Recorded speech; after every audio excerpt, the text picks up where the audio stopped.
सिकमी जमीन। सिकमी जमीन क्या होता है? इसका असली मालिक कौन होता है?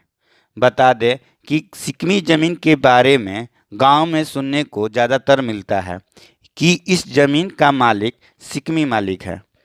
सिकमी जमीन को ही हम दर रैयत या अंडर रैयत कहते हैं। पहले जो जमींदार होते थे वो जमीन के बदले टैक्स लेते थे।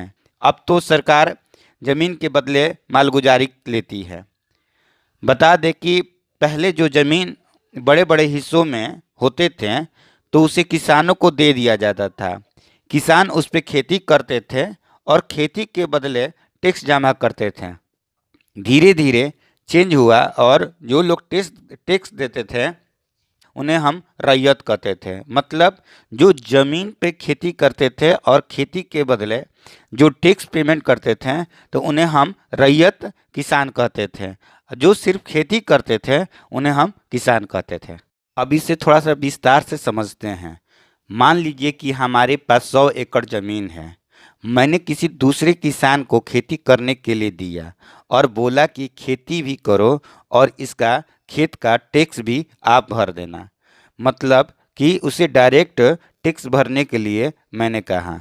जब वो टैक्स डायरेक्ट भरने लगा तो इसका मतलब है कि वो रैयत के अंदर अंडर रैयत करने लगा। मतलब कि जो टैक्स था उसके अंदर उसने एक अलग से टैक्स जमा करना चालू कर दिया।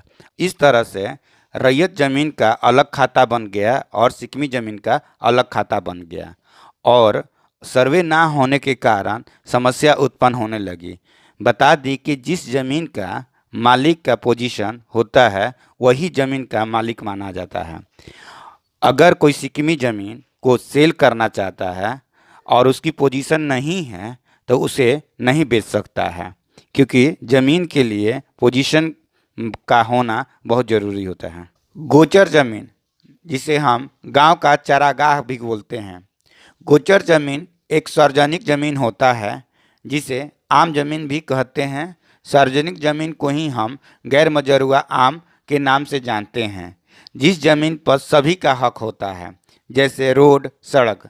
पहले पशुओं को चराने के लिए जगह दिया जाता था, जैसे गाय का चारागाह। इसमें अन्य सभी जानवर को भी चराया जाता था। बता दें कि ऐसे ज़मीन को ना खरीद या बिक्री नहीं की जा सकती है और इस पे अगर किसी भी व्यक्ति के द्वारा हक होता है तो उसे हटाया जा सकता है। बता दें कि यह ज़मीन राज्य सरकार के अधीन होती है, जो गांव समाज के लोगों के लिए सुविधाओं के लिए ज़मीन दी जाती है। अब हम समझते हैं केसरहीन ज़मीन के बारे में कि केसरहीन ज़मीन क्या है, इसका मालिक कौन है, क्या केसरहीन ज़मीन की खरीद बिक्री या बंदोबस्ती की जाती है, इसी के बारे में जानेंगे। चलिए स्टार्ट करते हैं। केसरहीन ज़मीन, इसे हम खतियान में देखते हैं। खतियान में जहाँ ज़मीन के प्रकार लिखा हुआ होता है वहीं पर केसरे हिंद ज़मीन लिखा हुआ होता रहता है। बता दें कि यह ज़मीन सरकारी ज़मीन होता है। जैसे सरकार की ज़मीन जो होती है वो दो भागों में बटी रहती है, एक राज्य सरकार, दूसरा केंद्र सरकार। यह केंद्र सरकार की ज़मीन होती है।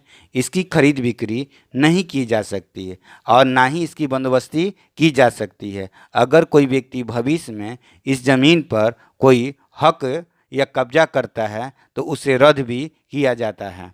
बता दें कि ज़मीन के मालिक जो है वो केंद्र सरकार होते हैं और राज्य सरकार इसकी देखरेख अपने जिला बोर्ड के द्वारा करती है।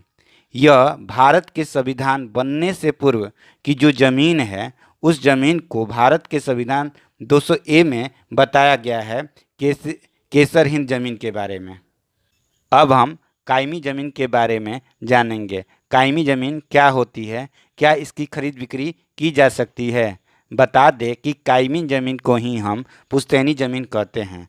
यह खतियान में जब कहीं लिखा हुआ रहता है तो इसका मतलब होता है कि हमारे पूर्वज पहले से ही इसमें खेती बाड़ी करते थे और यह ज़मीन बहुत ही अच्छा माना जाता है, क्योंकि इसमें पहले से करने से वो ज़मीन का मालिकाना हक क्लियर रहता है कि इस ज़मीन का मालिक वही है और इसकी खरीद बिक्री करने में भी सुविधा होती है। इसका मतलब होता है कायमी ज़मीन का मतलब कि पहले से उस ज़मीन पर कायम होना। सर्वे से 10 साल पहले अगर कोई व्यक्ति कायमी ज़मीन पर है तो उस ज़मीन को भी उसका हक माना जाता है। गैर मजरूआ ज़मीन, यह ज़मीन सरकारी ज़मीन होता है और इसकी देखरेख सरकार के अंतर्गत की जाती है। यह ज़मीन सभी गांवों में होता है। इसका यूज पब्लिक यूज के लिए किया जाता है।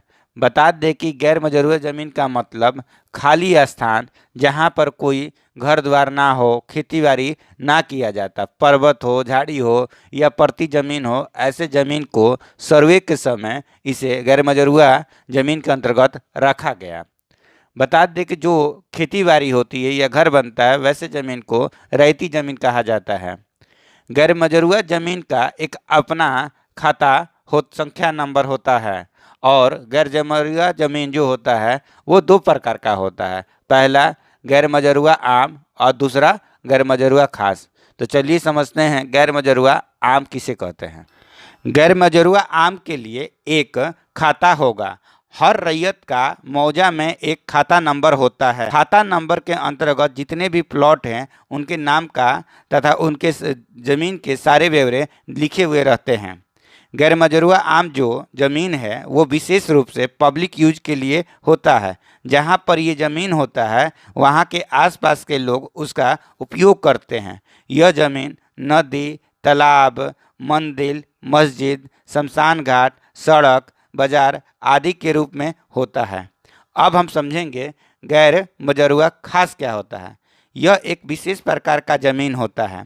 बता दें 1950 से पहले जमींदारी प्रथा थी। उस समय हर मौजे में जमींदार का ही ज़मीन होता था। जो ज़मीन पब्लिक जैसे आज के समय में ब्लॉक में सीओ होते हैं उसी तरह पहले जमींदार होते थे। एक 46 से पहले अगर कोई जमींदार किसी ज़मीन को हुक्मनामा लिख देता था जैसे गैर मजरूआ ज़मीन का, तो उस ज़मीन में जो बंदोबस्ती हो जाती थी तो वो किसी खास व्यक्ति के नाम से होता था। उसी को ही हम गैर मजरूआ खास ज़मीन के रूप में जानते हैं। यह ज़्यादातर एसटी, ओबीसी, आदिवासी पिछड़े वर्गों को ज़्यादातर इस तरह का ज़मीन दिया जाता था और इसके रसीद भी कटने लगे थे। गैर मजरूआ खास जो ज़मीन होता है वो किसी खास व्यक्ति के नाम पर होता है। यह जमींदारों द्वारा हुक्मनामा के माध्यम से दिया गया था जिसे वो लोग अपना रसीद उसीद कटाने लगे थे। और जैसे खलिहान है या ऐसे कोई ज़मीन है जो जिसकी बंदोबस्ती की जा सकती है और गैर मजरूआ आम जो होता है उसकी बंदोबस्ती नहीं की जा सकती। ये पब्लिक के लिए होता है। इसमें सभी लोग यूज कर सकते हैं और किसी खास व्यक्ति के लिए नहीं होता है। खास महाल ज़मीन वैसा ज़मीन जो अंग्रेज़ों के शासन काल में अंग्रेज अपने द्वारा जो ज़मीन रखे हुए थे जिसका उपयोग वो सामरिक तथा प्रशासनिक कार्यों के लिए करते थे और जब देश आज़ाद हुआ तो वो ज़मीन राज्य सरकार को सौंप दिए। वैसे ज़मीन को ही हम खास महाल ज़मीन कहते हैं। बकास्त भूमि यह एक गैर सरकारी भूमि होती है। इसमें सरकार का कोई हाथ नहीं होता है बल्कि किसी पर्सनल व्यक्ति या समूह के हाथ में यह ज़मीन होता है।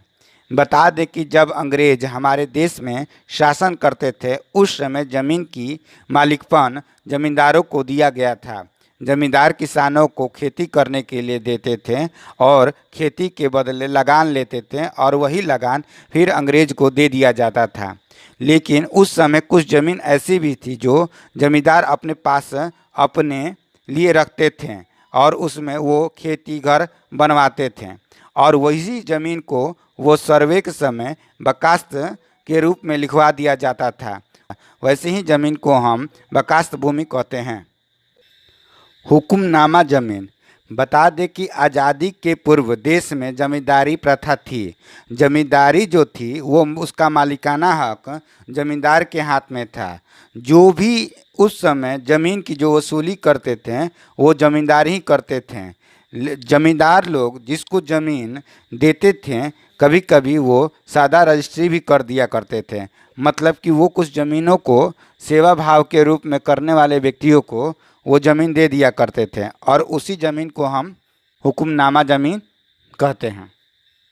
आज हम लोगों ने ज़मीन के प्रकार के बारे में सीखे। ज़मीन कौन कौन सी होती है और उसे हम कैसे पहचानेंगे। उम्मीद है आपको ये वीडियो बहुत अच्छी लगी होगी। जय हिंद, जय भारत। मैं रजनी श्रीवास्तव।